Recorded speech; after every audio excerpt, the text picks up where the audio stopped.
오늘은 권리금에 대해서 이제 얘기를 할 건데요. 음식점 이제 오픈하시는 분들 이제 권리금 내고 들어가시잖아요. 근데 메인 상권이라고 사람들이 많은 자리가 있어요. 근데 거기는 권리금이 비싸요. 근데 A라는 가게가 만약에 화장품 가게였어요. 근데 유동인구가 많으니까 이분도 분명히 이 가게를 인수할 때 누군가한테 권리금을 내고 이제 들어가셨을 거 아니에요.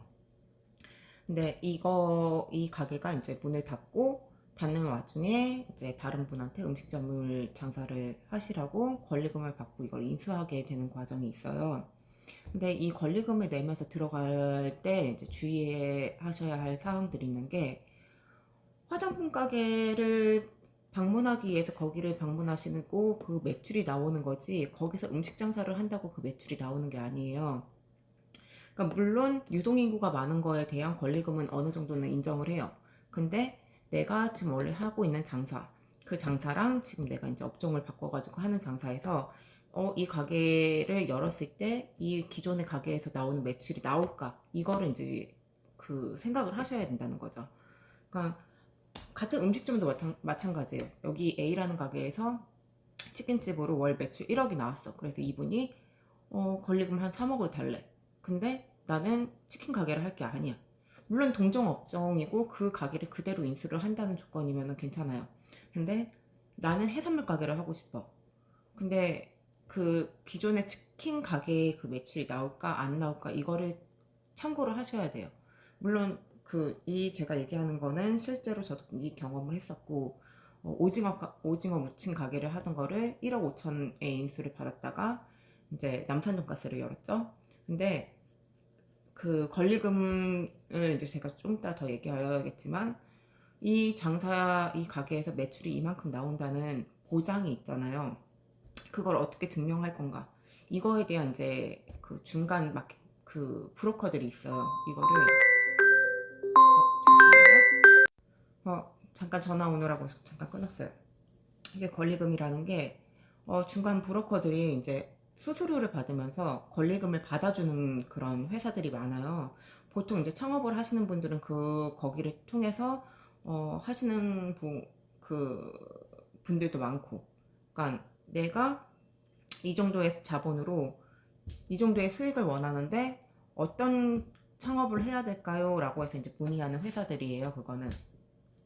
그분들은 기존에 있는 업체들을 다 이제 준비를 해놓고 적당한 위치에 이 정도 가격에 이 정도 권리금이면 들어가도 될 것 같다라고 이제 이렇게 조인을 하는 거죠. 그러면은 그 기존 사장님은 난 권리금 5천만 원만 받아도 되는데, 그러면 내가 권리금 1억 받아줄 테니까 나머지 5천에 대한 그 수익을 나한테 어느 정도 챙겨주세요 라고 하는 게 그 중간 업체들이 하는 역할들이에요. 물론 상권 분석이랑 이런 거를 더 이제 전문가들이니까 더 잘할 수는 있어요. 근데 이게 정말 나를 위해서, 그러니까 내가 창업을 하는 사람을 위해서 이렇게 해주는 건지, 아니면 자기네들 중간 수수료를 많이 받고 튄다고 하죠. 그러니까 먹튀를 하려고 하는 건지, 이거는 잘 판단을 하셔야 돼요. 그러니까 저 같은 경우는 그 오징어 가게를 인수를 할 때 막 2주치, 2주도 아니 그냥 그 기존 사장님이 장사를 잘 될 때 CCTV만 캡처를 해서 보여줬고, 그때는 뭐 잘 알지를 못했으니까 매출이 이만큼 나온다 해서 그럼 괜찮나 보다, 진짜 1도 모르고 이제 오빠들이 이제 하라고 해가지고 그냥 자기네들이 이제 창업비 다 내고 하니까 다 알겠다고 해서 시작을 한 거라서 일일이 따져보지를 않았어요. 근데 매출이라는 거는 가라로 이렇게 신고를 할 수가 있거든요. 오늘 매출이 안 나왔어. 근데 내가 30만 원의 하루 매출을 더 올릴 수도 있는 거고, 물론 세금은 더 내겠지만, 그거는 이제 권리금에서 더 충당을 해야지라는, 이제 권리금 좀 더 받으면 되고 세금 좀 내면 되는 거지라고 해서 그렇게 이제 사기라고 하죠. 사기치는 경우가 되게 많아요. 이걸 굉장히 주의하셔야 돼요. 왜냐면 장사가 되지 않는 몫인데 권리금이 그 주변에 다 높다고 해서 이 가게도 같이 높은 건 아니에요. 내가 이 자리의 몫이랑 여기에 대한 입지도, 그리고 장사 수완을 내가 만들어 놓은 거를 나는 권리금으로 받는 거거든요. 그러니까 지금 예를 들어서 저 가게도 마찬가지인 게, 가게가 무관리였어요. 아무것도 없고 항상 망했던 장사 터인데, 매출이 이만큼까지 끌어올렸고 사람들이 여기가 이제 음식점이 있는 자리다라는 걸 인식을 시켰어요. 그래서 항상 이쪽으로 오면서 이쪽이 다 술집 라인으로 바뀌었으면 좋겠다라고 말하시는 분들이 굉장히 많거든요. 저도 바라는 거는 저희 가게 옆에 다른 술집이 들어와서 제가 안 하더라도 그러니까 이 라인을 다 상권, 술집 상권으로 만들어주면 항상 사람이 많이 오는 자리. 그러니까 우리 가게가 내 가게를 혹시라도 누구한테 인수를 해서 해산물 가게가 아니더라도 거기는 이제 술집 라인의 유동 인구를 어느 정도 채울 수 있는, 그래서 내가 권리금 무권리가 아닌 다른 어느 정도의 권리금을 받을 수 있는 이제 그 정도의 능력이 되는 거죠. 그래서 그거를 당연한 권리로 이제 생각을 해서 권리금을 받는 거예요. 그러니까 창업을 처음 시작하시는 분들 권리금이 있고 이 정도 매출이 나온다라는 이제 중간 업체, 그 소개해주는 업체 이분들 말 믿고 이제 여기 차리면 괜찮겠다 이거 아니에요. 이것저것 따져봐야 되고 진짜로 이제 포스기는 거짓말을 잘 못하거든요. 그러니까 더 세세하게 거짓말을 치려면 매출을 다 한 두 달치 세 달치를 다 까면서 진짜 CCTV도 다 비교 조사 해서 진짜 장사가 되구나 라고 이렇게 판단을 하시고 들어가는 건 괜찮아요. 근데 권리금을 높게 받기 위해서 하루 매출 갑자기 막 카드깡하고 이렇게 해가지고 이제 포스 매출을 올려놓고 이렇게 해서 거짓말을 해서 매출 올리는 분들이 굉장히 많으니까 그런 거 좀 많이 주의하셔야 될 거예요. 그리고 A라는 가게가 내가 하려는 가게가 아니면 여기서 아무리 매출이 잘 나온다고 한들 내 창업 아이템이랑 안 맞을 수가 있어요. 거기서 아무리 잘 나온다고 한들 내 아이템이 거기 들어갔을 때 그 매출이 나올 거라는 장담은 절대 없어요.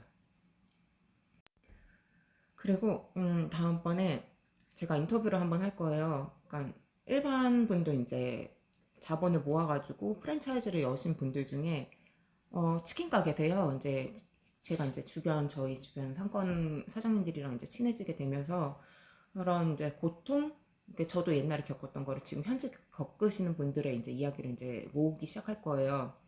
그 여자 사장님이 딱 그 얘기를 하시더라고요. 이 정도 돈을 갖고 이제 유명한 프랜차이즈업을 열어서 자기는 이제 사람만 돌리면서 돈만 들어오는 구조인 줄 알았다. 근데 막상 그 장사를 시작을 해보니 생각지도 못한 이제 장애가 되게 많고 내가 경쟁해야 되는 부분은 이 주변 음식점이 아니라 다른 업체다. 이 다른 분야에 이제 경쟁 장애가 있어요. 그러니까 이런 거를 생각을 전혀 못 하시고 들어오신 거예요. 이런 거에 대해서 하나하나 이제 설명을 드릴 거예요. 아마 궁금하실 거예요. 그러니까 전혀 생각지도 못했을 수도 있던 그런 부분인데 그게 정말 큰 부분이고